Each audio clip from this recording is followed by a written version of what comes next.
Thank you for staying for the news. Let's talk security-related matters for starters. And Defense Minister Dominic Nitiwul is leading members of Parliament's Defense and Interior Committee on a fact-finding mission to Ashaiman to investigate the killing of a trooper and the subsequent brutality meted out to residents. The committee's first point of call was the residence of the deceased soldier, where the Defense Minister said the killers would be made to face the full rigors of the law.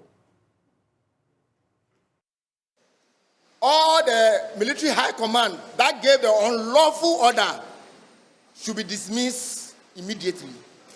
Some victims of the Ashaiman military brutality seated at the Church of Pentecost official town assembly. Some of them with their heads bandaged, bruises still visible on some of them. Women were not spared.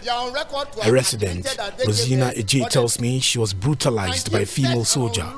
We're in the company bus and then they said, drop down. Everybody should come down. Was it marked? Did you have the name of the company embossed on the bus? B5 plus.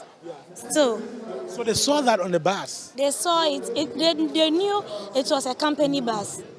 We are workers, they knew. So when people are saying they say they don't brutalize any lady, they are liars. If I have to even remove all my dress for you to see, you can't watch my nakedness. I'll show it to you. Everybody should lie down. We lied down. We did what they said we should do. And they started beating us. Days after the brutality, lawyer for the victims and spokesperson for Ashaiman Lives Matter, Yibano Kumade, is alleging a death as a result of the military invasion. The late Alhaji Mohammed Musa is one of the victims of the military brutalization on 7th March 2023 within Ashaiman. He was sitting at the frontage of his house, and when they saw the soldiers shouted, so they started running. It was among one of the people who were running, and he ran to enter his house. When he ran and entered the house, he fell. It's already a high pressure, hypertension pressure person. So his pressure shot up and he was admitted at the hospital. We were just informed that 3 days ago, he couldn't survive. A doctor at official town community hospital who treated many of the victims said some of them experienced severe bleeding. He says a post-mortem on the cause of death will be done to confirm the reported death. Some of them, one of them got a laceration, a female. About 2 or 3 of them got a laceration on the abdomen. Yes. They were serious. They were bleeding. One of them, they were bleeding severely. In fact, the first person who came around 4:30, he was bleeding heavily. So I started suturing. I was suturing him when the second person came. So they started coming. So I finished suturing around 10 a.m. in the morning. Yes. Yesterday, around this time, I was reliably informed that one of them passed away. And I told the conveners that was following up to the referral point to find out the cause of death, if postmortem has been taken, and the reports, postmortem reports, so that we can get the actual cause linked to the death. Lawyer and convener for Ashaiman Lives Matter, Yimano Kumade, wants the military high command dismissed. Some cannot walk to this place because they were severely assaulted that they cannot walk. Some cannot have erection. Enough of the brutalization by the military. Enough is enough. You have had enough. And citizens of a country should not be subjected to this type of brutalities. Adequate compensation for the victims. 3, all the military high command that gave the unlawful order should be dismissed immediately. Chairman of the Defense and Interior Committee, Kennedy Japan, says the committee will study the evidence presented to them and make recommendations. And you hear the way people speculate about Ashaiman, you think they are bad or evil people. But I can tell you, all my investments, the security guys are all from Ashama, including my house that I live. I know you are trustworthy people. That is why I've given you this kind of jobs. So I know you. But what I know also as a Ashama citizen is that sometimes we cover people. We know the people or we know the perpetrators and we all keep quiet. If we do that, innocent people, like what has happened to you last week, will happen. So I'm pleading that next time we don't shield anybody.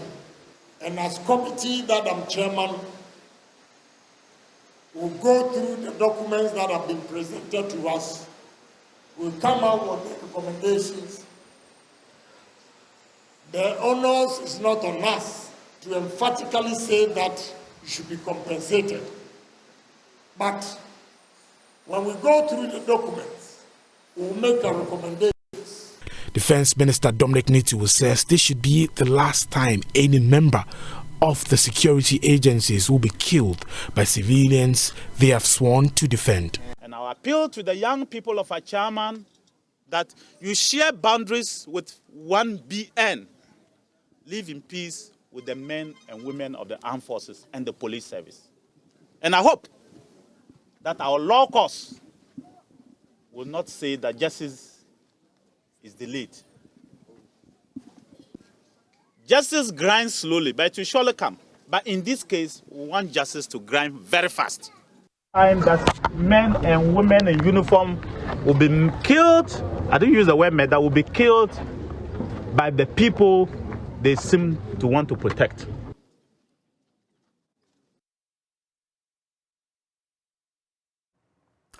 Now, from there, about 42% of Ghana's population dwells in rural areas where a large proportion of the people live in various forms of earth buildings constructed primarily through self-help efforts. Rural areas in Ghana are projected to experience adverse impacts which make adaptation to climate change much more difficult, with detrimental effects on communities. Students at the Department of Architecture at the Kwame Nkrumah University of Science and Technology have undertaken a survey at Techikrom in the Ashanti region to redesign a comprehensive rural development scheme aimed at improving the quality of life of the residents within the precincts. There is more in this report. The survey by the Department of Architecture at the College of Arts and Built Environment, KNUST, is to introduce students to a variety of architectural and planning problems for analysis and solutions. Attention will be focused on integrated development proposals. 128 second-year students were camped at Techikrom for a week to conduct surveys in 8 villages and 15 local communities in the Achem South Municipal Assembly in the Ashanti region. An in-depth analytical exercise of data collected was developed to find practical solutions to resolve problems found during the survey. Professor Daniel Dia, Dean of International Programs Office, Department of Architecture, explains the purpose of the rural survey. So the overarching theme for our study is reimagining our rural communities. We want to reimagine our rural communities, and we are focusing on 5 themes: sustainability, circularity, resilience, entrepreneurship, and partnership. So what we have done here and we're going to do is to collect baseline data, put it all together, clean it, synthesize it, and now we start coming up with ideas for developing this community 20, 30 years from now. Because no matter the size of the community, if you don't plan it well, you might turn up having a community that is haphazardly planned or evolved. And we want to make sure that these communities do not suffer that same fate. So in the second year, we get to take students out on the rural survey, in the third year, peri-urban survey, and in the 5th year, they do the urban survey. Over the past 10 years or so, we have not been able to have students go live in the villages or the communities as we used to have it, mainly because of funding. This year, through the funding from the General Consulate of Greece and Cyprus in Ghana, through Three Mountains Cocoa, we were funded to come out here and do this, and we are super grateful to them. 6 student groups worked on thematic areas identified with human settlements and 6 scenarios. Some students spoke to Love News.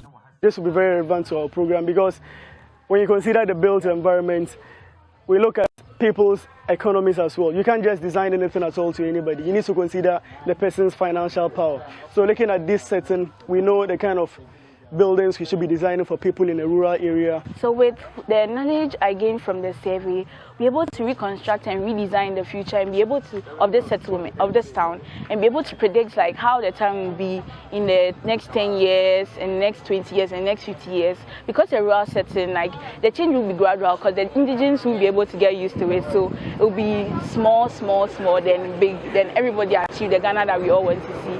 During our service, we realized that there were quite a bit of similarities, a lot of similarities, and a little bit of differences within the community. So basically what we did was to measure the spacings between the buildings to understand how the services are provided, to understand the kind of materials they use in their construction. We also looked at the soil, we looked at the water bodies, the rivers, the boreholes that they use, even the rainwater they collect. All of this impacts how they live and how we're able to use it to design for them and not impose anything on them. For my group, we worked on physical infrastructure. That's how the physical structures over here relate to the people over here in terms of building, transportation, water storage, power supply, and other things. The students explore the pressing themes of decarbonation and decolonization, through which they investigated design as a social, political, and ecological tool that can help enable positive change, as well as architecture's role in Africa's rural future. Dr. Maria Panta is a lecturer at the Department of Architecture. As a group, we are looking at ways of reimagining rural ideas of living in Africa in general, but this year we're focusing on Western Africa, of course referring to other areas in Africa that have similar climate. For us, climate is very important. The field survey is sponsored by the Consulate General of Greece and Cyprus through Three Mountains Cocoa Limited.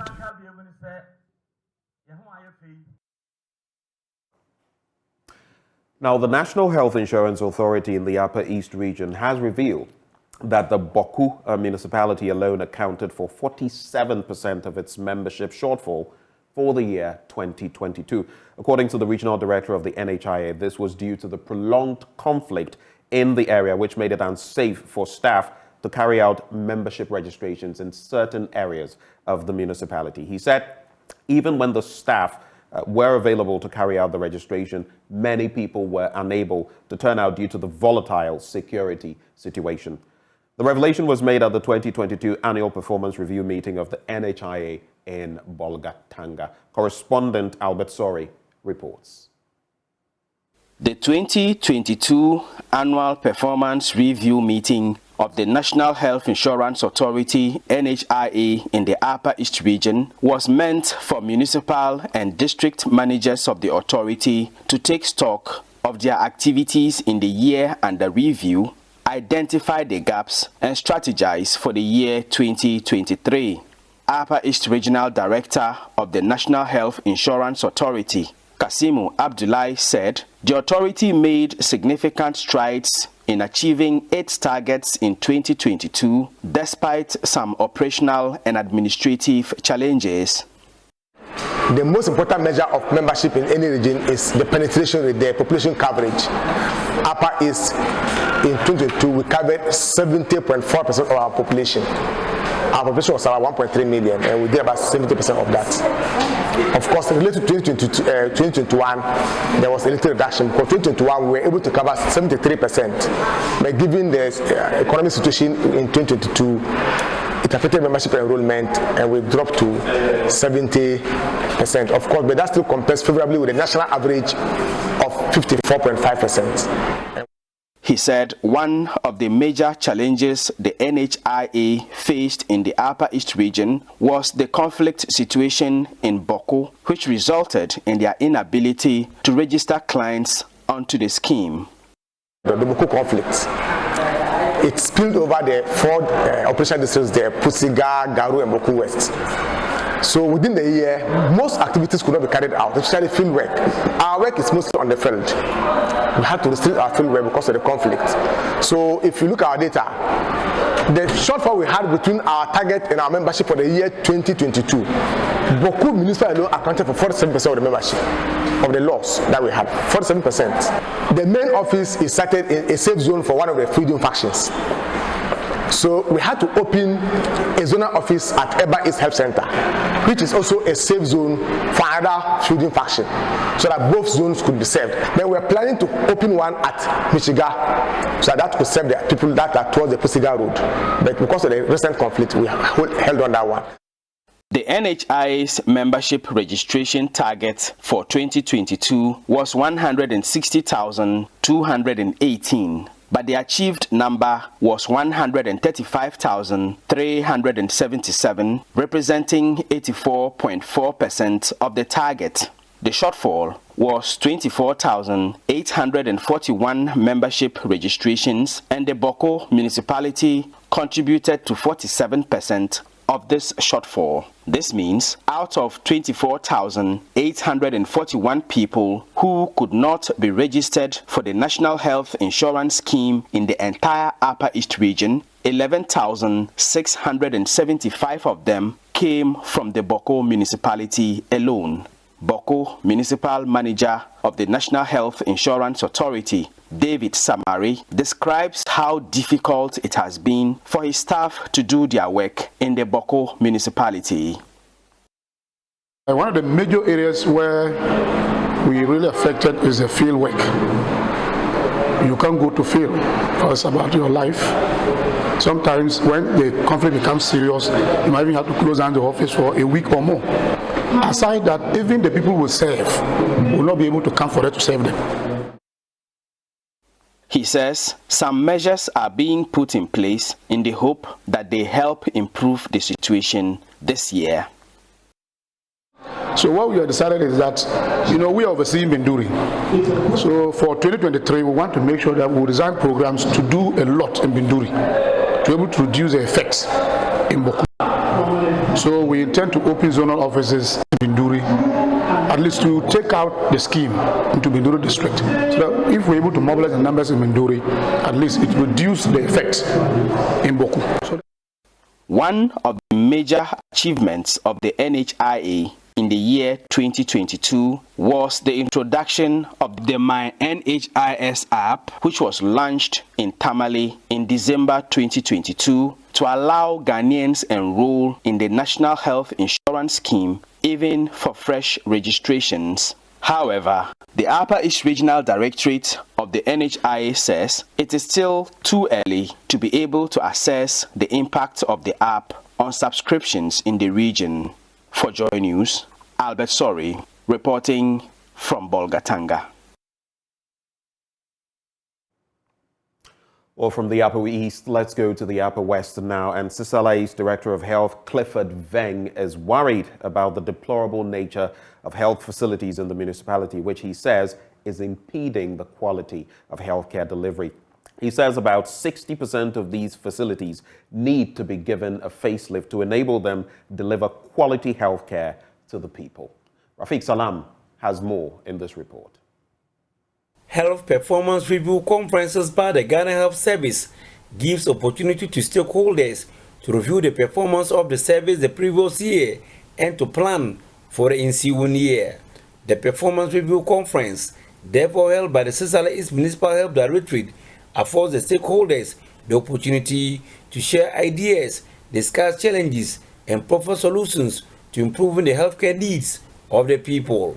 Sisala East Municipal Director of Health Services, Clifford Veng, enumerated some achievements chalked under the year in review. Our skill delivery's performance is 92.7% as against a national target of 65%. This is a reflection of a fair midwife geographical equity within the municipality. Apart from the health centers, polyclinic, and the hospital that conduct deliveries, 16 chip zones are also resourced to conduct deliveries with stationed midwives. Proportion of newborns receiving postnatal services within 48 hours is 96.4% against a national target of 90%. Percentage of babies breastfeeding within 1 hour after delivery is 95.6% against a national target of 95%. He then rolled out key priorities of the service for 2023. Establish laboratory services in all health centers, improving collaboration with private facilities, mobilize local resources, and ensure prudent management of resources to implement health activities. We want to institute pragmatic measures towards recording zero maternal deaths, adequate community engagement to ensure strong community participation in all health activities, reduce malaria incidence rates from 317 per thousand population to 165 per thousand population. Clifford then concluded with the challenges the municipality is facing, which is impeding quality healthcare delivery. Over 60% of facilities are in very deplorable states requiring rehabilitation works. A lot of our facilities have depreciated in their looks and will need to be facelifted. Inadequate medicines and non-medicines consumables affecting effective service delivery. Inadequate basic equipment and logistics in most health facilities. The municipality has only 3 public facilities out of 60 providing laboratory services. The rest are not. Inadequate motorbikes for service delivery. There are only 46 motorbikes against 60 health facilities, with only 39.1% of them functional, implying over 70% of our facilities are running without a functional motorbike. The rest are weak and off-road. The annual performance review meeting was held on the theme Improving Health System Financing and Support, Critical to Health Service Delivery. Reporting for Joy News, Rafik Salam, Tumu. It's a wrap for the news, but the news review is up next with Samuel Kojo Brace. Do stay.